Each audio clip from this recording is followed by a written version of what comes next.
जैसा कि आप सभी को पता है कि इस चैनल पे मैं बात करती हूँ यूजीसी नेट एग्जाम के रिगार्डिंग एंड जो ऑफिशियल नोटिस होती है उसे भी यहाँ पर मैं क्लियर कर देती हूँ एंड आप सभी के जो डाउट होते हैं वो भी मैं क्लियर करती हूँ। ऑलरेडी मैंने कुछ डाउट आप सभी के जो है अपने प्रीवियस वीडियो में क्लियर किए, तो प्लीज़ आप चेक कर लेना, शायद हो सकता है आपके भी कुछ डाउट उसमें हो और कुछ जो डाउट है वो मैं आप सभी को इस वीडियो में क्लियर कर दूंगी, ठीक है। लेकिन यहाँ पर मैं वीडियो स्टार्ट करने से पहले आप सभी को फिर से याद दिलाना चाहूँगी कि एनटीए ने जो एग्जामिनेशन कैलेंडर जारी किया है उसमें यूजीसी नेट एग्जाम की जो डेट उन्होंने निकाली है वो 21 अगस्त से 4 सितंबर रखी है। जो एग्ज़ाम आपका ऑनलाइन मोड में होने वाला है। 18 जून को जो एग्ज़ाम हुआ था वो ऑफलाइन मोड में था, ओएमआर शीट में लिया गया था, लेकिन जो री एग्ज़ाम कंडक्ट कराया जा रहा है एनटीए द्वारा वो आपका ऑनलाइन मोड में है, यानी कि सीबीटी मोड में, यानी कि कंप्यूटर बेस्ड टेस्ट में, और 21 अगस्त से 4 सितंबर के बीच लिया जाना है, ठीक है। ये अपडेट मैंने आप सभी को इसलिए दोबारा दे दिया ताकि जो फर्स्ट टाइम इस वीडियो को देख रहे हैं या इस चैनल पे आए हैं तो उनको पता होना चाहिए, और वीडियो को आप शेयर ज़रूर कर दिया करें, ठीक है। अब बात कर लेते हैं कुछ डाउट जो आप सभी द्वारा पूछे गए हैं। जिसमें पहला डाउट है कि आपने पूछा है कि रीओपन होगा क्या फॉर्म। तो फॉर्म जो है वो रीओपन मेरे ख्याल से नहीं होगा, यहाँ पर ना के बराबर चांसेस है कि फॉर्म को रीओपन किया जाएगा।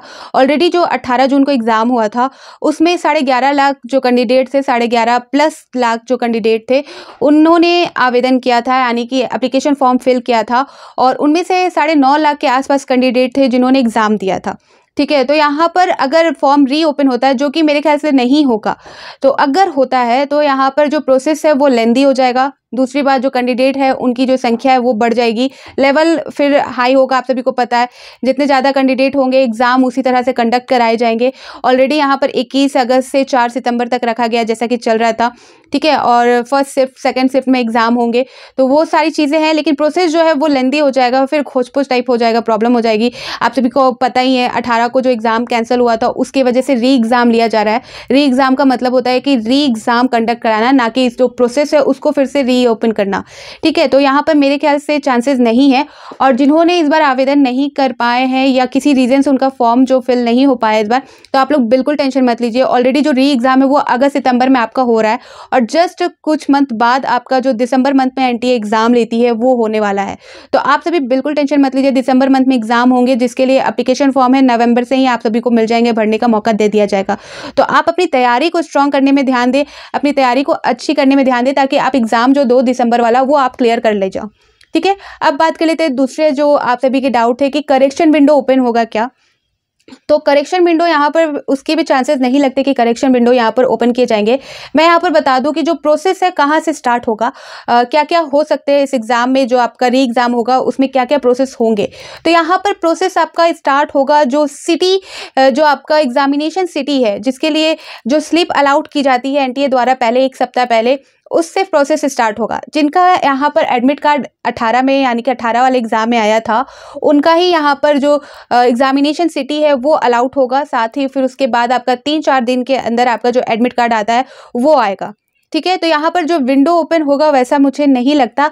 हाँ, मे बी चांसेस है आपका एग्जामिनेशन जो सेंटर है वो चेंज होगा, मे बी नहीं, यहाँ पर आप समझ सकते हो कि एग्जामिनेशन सेंटर आपका बिल्कुल चेंज होगा, आप उसे चेंज करा सकते हैं, उसके लिए आपको यहाँ पर मौका दिया जाएगा, एग्जामिनेशन सेंटर चेंज कराने का मौका दिया जा सकता है आप सभी को। और जो एडमिट कार्ड में आप सभी ने बताया कि बहुतों के डाउट ये भी थे कि एडमिट कार्ड में कुछ मिस्टेक हुई है, तो हाँ, मे बी उसके चांसेस है कि आप सभी को उसमें जो है चेंजेस करने को या उसमें सुधार करने का मौका दिया जाएगा एनटीए द्वारा, ठीक है। तो यहाँ पर मैं नंबर काउंट नहीं करूँगी कि आपके कितने सवाल थे, तो यहाँ पर मैं जो आपके सवाल है उसके हिसाब से यहाँ पर क्लियर करते जा रही हूँ। तो जैसा कि आप सभी को मैंने बताया कि आप सभी का जो एग्जामिनेशन सेंटर है और जो स्लीप अलाउट हुआ था उस टाइम से आपका जो प्रोसेस है वो स्टार्ट होगा, ठीक है। अब इसमें से एक डाउट आप सभी में से किसी ने पूछा है कि जो आपका सब्जेक्ट वाइज जो शेड्यूल था वो कब जारी होगा, ठीक है। तो जैसा कि 2018 वाले प्रोसेस में आपने देखा होगा कि 1 सप्ताह पहले जो आपकी जो एग्जामिनेशन सिटी के बारे में जो अलाउट हुआ था, जो नोटिफिकेशन आया था, जो लिंक दिया जाता है एनटीए द्वारा, उसी में आपका जो सब्जेक्ट वाइज डेट और शिफ्ट सारी चीज़ें बता दी गई थी, ठीक है। आप सभी को जो एग्जामिनेशन सेंटर का जो एड्रेस था वो नहीं बताया गया था, बट सारी इन्फॉर्मेशन आपको वहाँ पर उसमें देखने को मिल चुकी थी। जो सब्जेक्ट वाइज जो टाइमिंग थी, जो आपका शिफ्ट था, वो सारी चीज़ें आप सभी को क्लियर बता दी गई थी उस जो एग्जामिनेशन सेंटर स्लिप थी उसी में। तो इसी तरह इसमें भी आपको 1 सप्ताह पहले एग्जाम से 1 सप्ताह पहले आपका जो एग्जामिनेशन जो सिटी स्लिप है वो जारी हो जाएगा, जिसमें आप सभी को जो सब्जेक्ट वाइज जो शेड्यूल है वो भी पता चल जाएंगे, टाइमिंग भी पता चल जाएगा आपका, और जो शिफ्ट है वो पता चल जाएगा। लेकिन वो आपका एडमिट कार्ड नहीं होता, लेकिन वही उसी से आपको सारी चीज़ें पता चल जाती है। और एग्ज़ाम से आपका 3-4 दिन पहले जो एडमिट कार्ड है वो जारी हो जाएगा, जिसमें आपका एग्जैक्ट जो लोकेशन होता है, एग्जैक्ट जो एड्रेस है एग्जामिनेशन सेंटर का, वो बता दिया जाता है। ठीक है। किसी के एक और डाउट है कि क्या जून वाले दिसंबर में एग्ज़ाम दे सकते हैं? तो जी हाँ, बिल्कुल आप अप्लाई कर सकते हो। आपने अगर जून में एग्ज़ाम दिया है या अप्लाई किया है, इस जून को एग्ज़ाम दे रहे हो, और आप अगर क्लियर कर पाते हो या आप जो है असिस्टेंट प्रोफेसर के लिए आप एलिजिबल हो जाते हो और आप चाहते हो कि जेआरएफ करना चाहते हो, जेआरएफ के लिए आप फिर से अप्लाई करना चाहते हो, तो आप कर सकते हो, कोई दिक्कत नहीं है।